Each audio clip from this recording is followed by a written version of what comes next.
हे everyone, welcome back. So आज की video में हम डिटेल में बात करेंगे एनएफटीबी के बारे में। एनएफटीबी का अपडेटेड सिनेरियो। कुछ टाइम पहले हमने इसमें अच्छा खासा पंप देखा था। ये हमारी टॉप 23 कॉइन की लिस्ट का पार्ट है। वी ऑलरेडी नो कि अपने जो टॉप 23 कॉइन की लिस्ट है उसको कितना कॉपी किया गया है, कितने लोगों ने कॉपी किया है। आप अगर देखोगे वीडियोस आपको अपने आप ही पता चल जाएगा कि कितना ज्यादा कॉपी किया गया है उसको। बट दैट्स अनदर एस्पेक्ट, उसको उस पर हमें ध्यान नहीं देना। हम आते हैं अपने मेन सिनेरियो पे। इसका अपडेटेड सिनेरियो क्या है? जिन लोगों ने अगर इसमें इन्वेस्ट नहीं किया, क्या वो अभी इन्वेस्ट कर सकते हैं? अगर कर सकते हैं तो कितना पोटेंशियल एक्सपेक्ट कर सकते हैं लॉन्ग रन में and in the short term also. And अगर जो अभी इसके अगर हम रिसेंट अपडेट देखें उनके क्या मायने हैं, ये सारी चीज हम डिटेल में इसमें कवर करने वाले हैं। पहली चीज, अभी अगर देखो तो $0.0164 पर ट्रेड कर रहा है। जब ये हमने लिस्ट तैयार की थी टॉप 23 कॉइन की, उस टाइम पे पॉइंट के बाद 207 पे ट्रेड कर रहा था, लगभग उसके आसपास ही। तो वहां से अगर आप देखोगे तो रफली 3x पे ऑलरेडी है अभी। वो भी अभी यहाँ पे कंसोलिडेट हो गया उसके बाद, नहीं तो इससे भी ज्यादा यानी 4x के सिनेरियो में ये ऑन एन एवरेज ट्रेड कर रहा था अगर कुछ वीक पहले की बात करोगे तो। और जो पंप आया था उसमें तो अप टू 10x का इसने पंप मारा ही था ऑलरेडी, एंड उसके बाद फिर सेटल डाउन हो गया। अभी अगर देखो गवर्नेंस पोर्टल में तो एक प्रपोजल था जो सबमिट हुआ था, जो पास भी हो गया था और ये बर्न भी हो गया 31 जनवरी को। लगभग एक महीने से ज्यादा हो गया इसको बर्न हुए।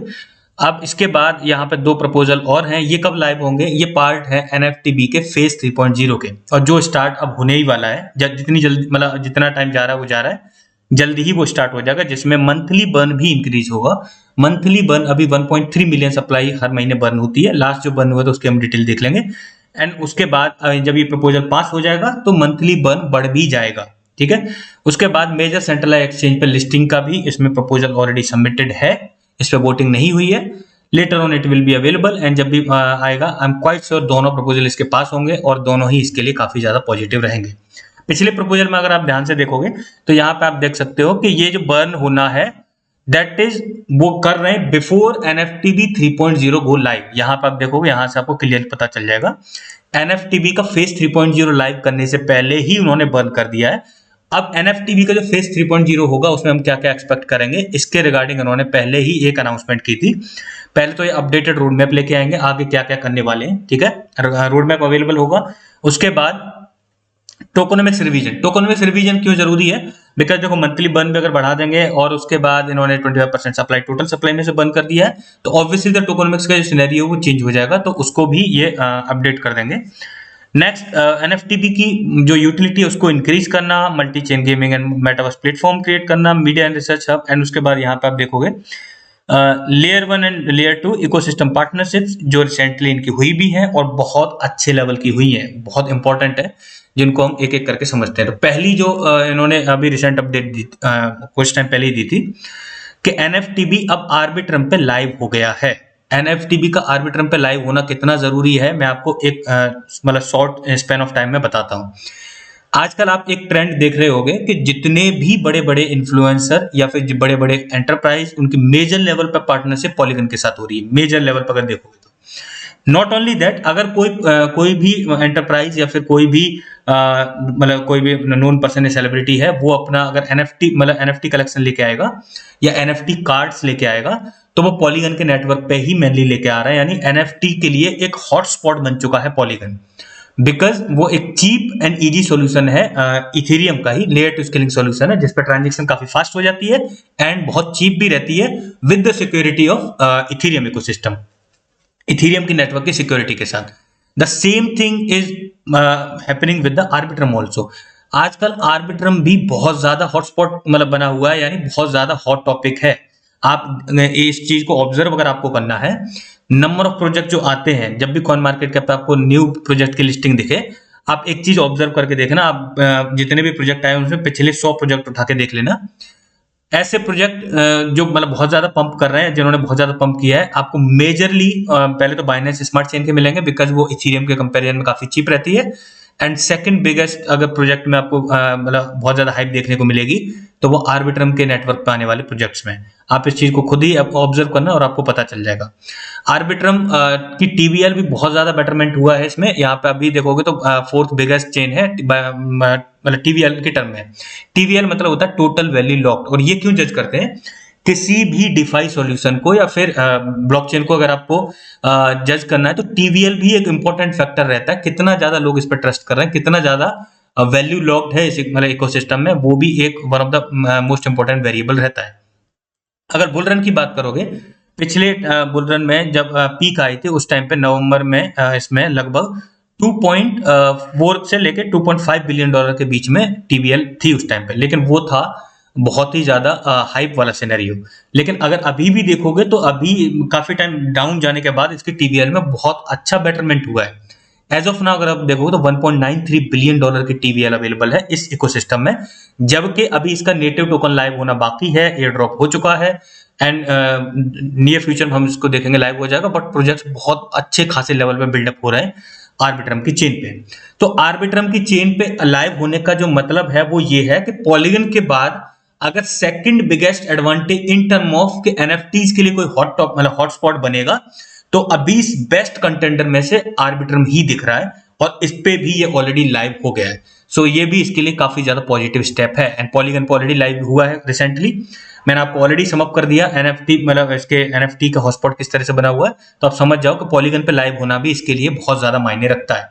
तो मतलब बना है ये बाइनेंस स्मार्ट चेन के नेटवर्क पे एंड स्लोली जो इसने इंटीग्रेशन करके मल्टी चेन हब बनने जा रहा है, जो मतलब जिसको जैसे जैसे इंटीग्रेट इनको करता जा रहा है वैसे वैसे ये समझो इसके फंडामेंटल्स है वो और भी ज्यादा बेटर होते जा रहे हैं compare to any other project जो इसके पीयर में अवेलेबल होंगे। एक टाइम था जब इस प्रोजेक्ट का अराउंड इतनी ज्यादा नेगेटिविटी थी, कोई भी पर्सन इस पे बिलीव नहीं कर सकता था इस प्रोजेक्ट पे, जब क्यूकॉइन इसको डीलिस्ट किया था एंड इस कंडीशन में तब करेक्ट भी हुआ था। उसके बाद काफी ज्यादा करेक्शन भी इसमें देखने को मिला था, तभी जाके 0.007 की रेंज में जाके सेटल डाउन हुआ था। But I was still believing because of the fundamental, because of the other aspect जो इसके हैं कि जो बाइनेंस का जो एनएफटी प्लेटफॉर्म है एकमात्र उसका जो मतलब जिसके साथ मतलब उसका कोलैबोरेशन है वो एनएफटी भी है, और कोई दूसरा प्लेटफॉर्म नहीं जिसने उसके एनएफटी भी मतलब एनएफटी प्लेटफॉर्म ने जिसके साथ कोलैबोरेशन किया हो। नॉट ओनली दैट और भी कई इसके ऐसे एस्पेक्ट हैं जिसकी वजह से I was a firm believer for this project. I was a firm believer, I am a firm believer and I will be, because मुझे दिखता है इसमें फंडामेंटल्स है और ये डेफिनेटली इन फ्यूचर भी अच्छा परफॉर्म करेगा, आपको इसमें कोई भी डाउट नहीं होना चाहिए। मंथली बर्न इसका होता है, जो लास्ट बर्न हुआ है वो 1.3 मिलियन का हुआ है एंड जब भी मंथली बर्न का जो प्रपोजल सबमिट होगा वो सिनेरियो चेंज होगा तो उसके बाद हमें फर्दर इसमें भी बेटरमेंट देखने को मिलेगा। इसकी वजह से काफी ज्यादा प्राइस स्कार्सिटी क्रिएट होगी। अगर मान लो डबल ही हो जाता है इन केस तो और भी ज्यादा हमें प्राइस में अप्रिसिएशन देखने को मिलेगा। जब भी ये प्रपोजल सबमिट होगा मतलब लाइव होगा उस टाइम पे भी हमें इसमें अच्छा खासा पंप डेफिनेटली देखने को मिलेगा। अभी इसमें रिसेंटली आ रहा है INO इनिशियल एनएफटी ऑफरिंग। इसके लिए मैं जैसे कल की वीडियो बनाई थी मैंने आपको मना किया था कि इस कल की या फिर परसों की होगी जिसमें मैंने आपको मना किया था कि इसमें पार्टिसिपेट मत करना। आपको अगर पार्टिसिपेट करना भी हो तो सिर्फ आईडीओ में करोगे, इनिशियल डेक्स ऑफरिंग में, एंड वो भी सारे प्रोजेक्ट्स में नहीं। सारे प्रोजेक्ट्स अच्छे नहीं होते और सारे प्रोजेक्ट्स अच्छा परफॉर्म नहीं करते हैं, सेलेक्टिव प्रोजेक्ट में ही करोगे। तो INO में पार्टिसिपेट करने के लिए मना करने का रीजन ये था कि जब भी ऐसा होता है इनिशियल एनएफटी ऑफरिंग होती है, एनएफटी एक बहुत ही स्पेकुलेटिव सिनेरियो में रहती है। फॉर एग्जांपल अगर किसी एनएफटी का प्राइस कितना होना चाहिए, ठीक है, कितना क्या क्या फैक्टर्स हैं, अगर आप मार्केट में पहले से एस्टेब्लिश नहीं हो तो आप इस चीज को जज नहीं कर पाओगे, क्योंकि ये बहुत हद तक इस तरीके से काम करती है जैसे रियल वर्ल्ड में अपने कोई आर्ट वर्क है उसकी हम वैल्यू कैसे लगाते हैं।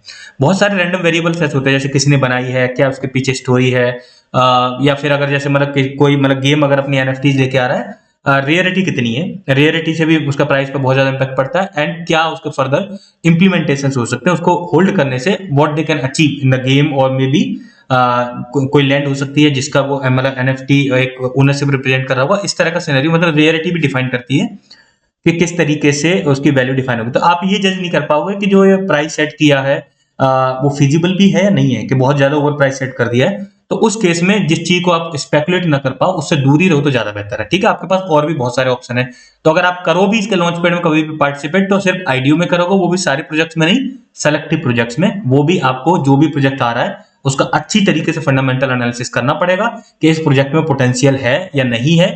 जिस हिसाब से ये कॉइन्स ऑफर कर रहे हैं, जिस प्राइस पे, उस पर कितनी मार्केट कैप बनती है with respect to the circulating supply, and उतनी मार्केट कैप इस प्रोजेक्ट के लिए मतलब सही प्राइस है एंट्री का या नहीं है, तो ही उसमें पार्टिसिपेट करें, अदरवाइज आपको पार्टिसिपेट नहीं करना चाहिए।